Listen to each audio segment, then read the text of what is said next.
बिस्मिल्लाहिर्रहमानिर्रहीम। अस्सलाम वालेकुम जमात शशुम। आज हमारा लेक्चर नंबर 9 है। बाब दोम, ग्लोब नक्शे और उनका इस्तेमाल।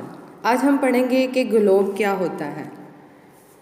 अगर हम एक फ़ुटबॉल जैसे गोल जिस्म पर ज़मीन का बिल्कुल सही नक्शा बना दें तो ये ज़मीन का मॉडल बन जाएगा और इसे हम ग्लोब कहते हैं।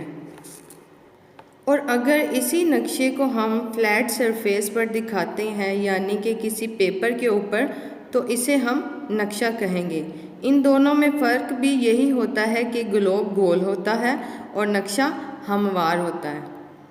ग्लोब और नक्शे में बुनियादी फ़र्क क्या होता है? ग्लोब गोल होता है और नक्शा हमवार होता है। ग्लोब पूरी अर्थ को रिप्रेजेंट कर रहा होता है जबकि ग्लोब पूरी दुनिया का होता है, जबकि नक्शा जो है वो पाकिस्तान के लिए भी हो सकता है, किसी शहर के लिए भी हो सकता है, स्कूल, हस्पताल, बाज़ार, मुल्क या किसी भी घर का हो सकता है।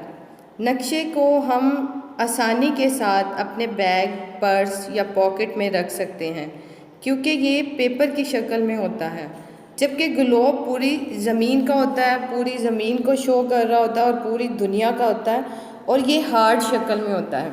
इसको कैरी करना आसान नहीं होता।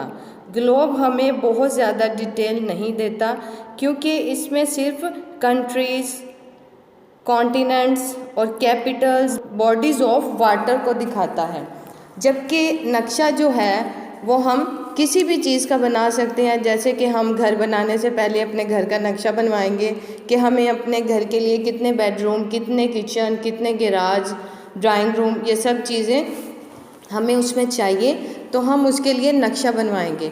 किसी भी बिल्डिंग को बनाना हो, हॉस्पिटल, रोड्स, तो उसके लिए हम नक्शा तैयार करवाते हैं ताकि हम अपनी जगह पर आसानी के साथ पहुंच सकें। तो ये था ग्लोब और नक्शा, दोनों में बुनियादी फ़र्क है। आई होप कि आपको ये लेक्चर अच्छे से समझ में आ गया होगा। जज़ाकल्लाहु खैर।